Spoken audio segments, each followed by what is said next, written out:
पुनीत ने अपनी घड़ी में टाइम देखा तो 9 बज चुके थे और उसने जैसे ही पीछे पलटकर देखा, चंदा खड़ी मुस्कुरा रही थी। बदमाश, डरा दिया ना हमका। देखो हम तुम्हारे लिए क्या लाए हैं। ऐसा कहकर उसने अपनी जेब से एक डिबिया निकाली।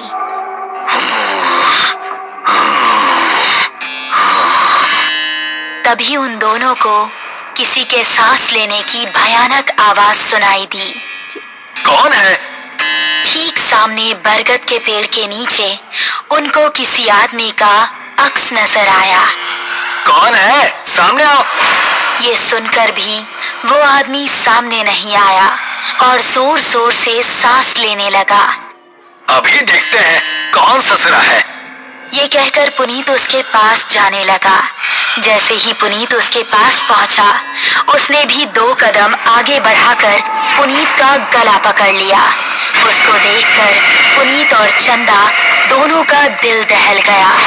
उस आदमी की गर्दन कटी हुई थी और थोड़ी सी खाल में अटकी लटक रही थी। चंदा चिल्लाई और गांव की तरफ ऐसी भागी कि उसने पलटकर नहीं देखा। गांव पहुंची तो उस टाइम पुनीत के पिता घर के बाहर थे। अरे चंदा बिटिया, इतनी डरी हुई काहे लग रही हो?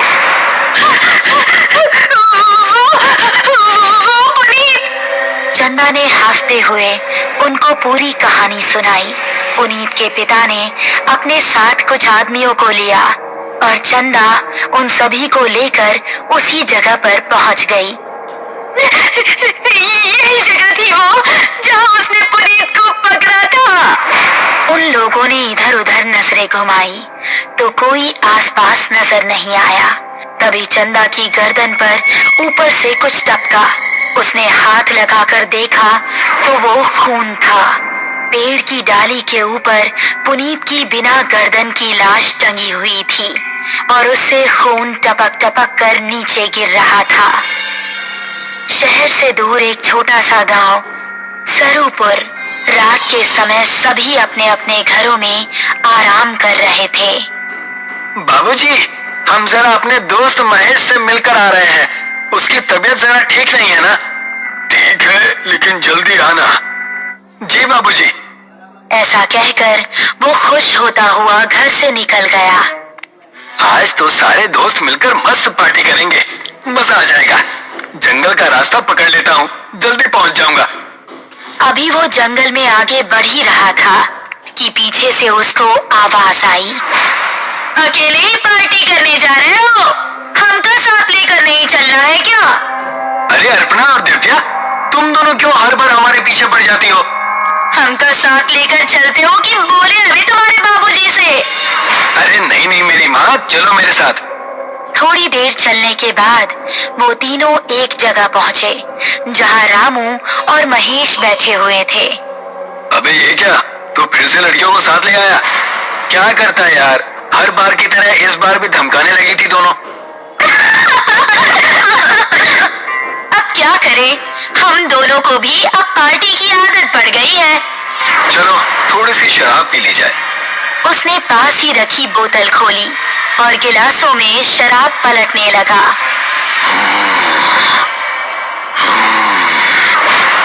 तभी उनको किसी के सांस लेने की आवाज सुनाई दी। उन्होंने देखा तो पांचों के रोंगटे खड़े हो गए। सामने से कठमुंडू चलता हुआ आ रहा था। उन्होंने कदम बढ़ाए ही थे कि तभी कठमुंडू ने दिव्या को पीछे से पकड़ लिया।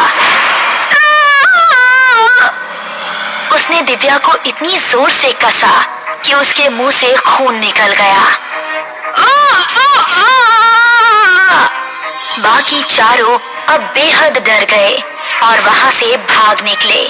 दिव्या उसकी पकड़ में फंसी दर्द से कराह रही थी।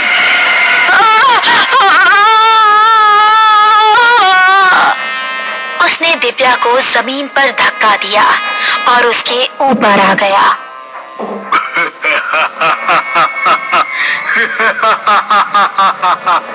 उसने दिव्या के सीने में हाथ डाला और उसके सीने से खून की धारा निकल पड़ी।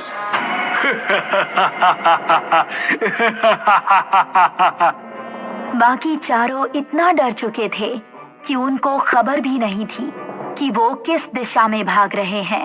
वो काफी देर तक भागते रहे। अब अपर्णा की हालत खराब हो चुकी थी। वो आ जाएगा, रुकने का समय नहीं है। ऐसे कब तक भागते रहेंगे?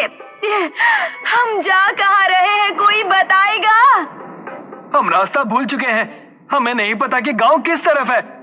क्या कह रहे हो तुम? फिर तो हम सबका बचना नामुमकिन है। तभी पेड़ के ऊपर से एक हाथ आया और उसने महेश का गला पकड़ लिया। ये हाथ कठमुंडू का ही था।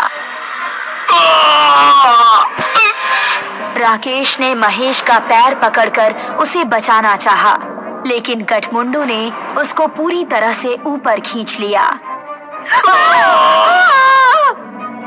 और वो तीनों चिल्लाते हुए वहां से भाग निकले। वो देखो, सामने वो घर, उसके अंदर चलते हैं। वो तीनों एक घर के अंदर घुस गए और राकेश ने जल्दी से दरवाजा बंद कर दिया। तभी कोई जोर जोर से दरवाजा पीटने लगा। तीनों का शरीर इस समय पूरी तरह से कांप रहा था। दरवाजे की धम धम उनके दिल को दहला रही थी। तभी खिड़की से कठमुंडू का एक हाथ अंदर आया और उसने अपर्णा का हाथ पकड़ लिया। बचाओ! अगर ये यहाँ है तो दरवाजे पर कौन है? राकेश ने दरवाजा खोला तो सामने गांव के बिरजू काका थे। बिरजू काका जल्दी से अंदर आए। उन्होंने कठमुंडू का हाथ पकड़ा और छुड़ाने लगे। कठमुंडू उनके छूते ही चीखने लगा।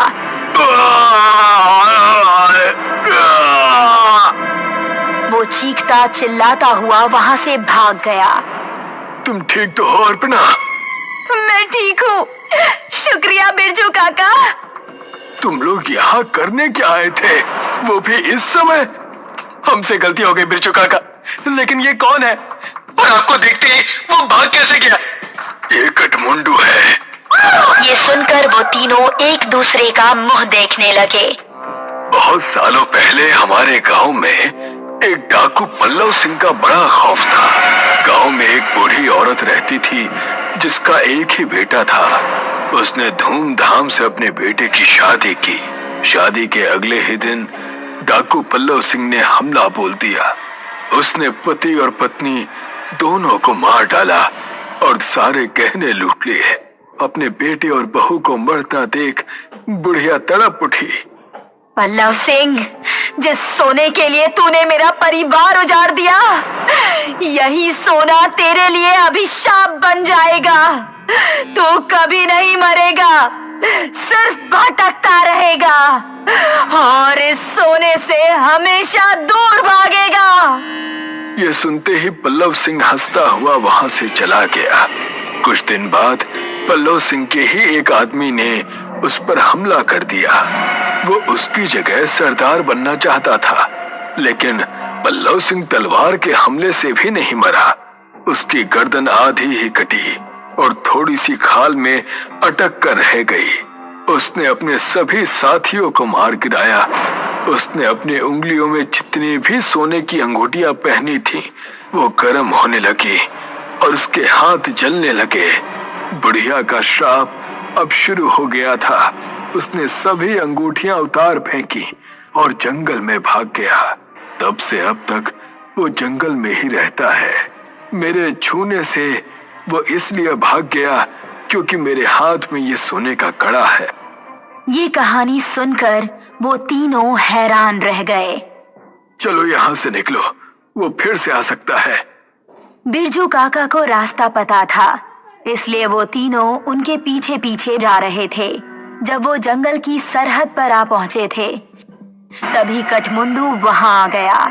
उसने अपर्णा का पैर पकड़ लिया।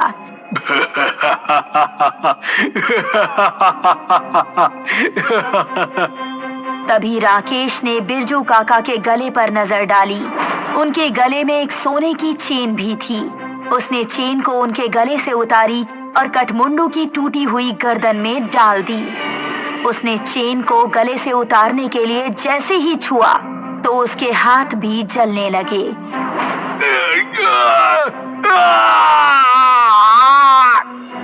वो वहां से भाग निकला। उसके बाद वो चारों गांव के अंदर ही जाकर रुके। जब उनको देख गांव वाले इकट्ठा हुए तो उन्होंने सबको अपने साथ बीती हुई घटना सुनाई। वो दिन था और आज का दिन है। गांव के सभी लोग हमेशा अपने साथ सोने की कोई ना कोई चीज जरूर रखते हैं और अभी भी उनको जंगल में कहीं ना कहीं कठमुंडू नजर आता ही रहता है। बहुत पुरानी बात है। राजपुर गांव में एक बहुत बड़ा तालाब था। उस तालाब के किनारे ही एक बरगद का पेड़ था। गांव की सभी स्त्रियां त्योहारों पर खूब सज धज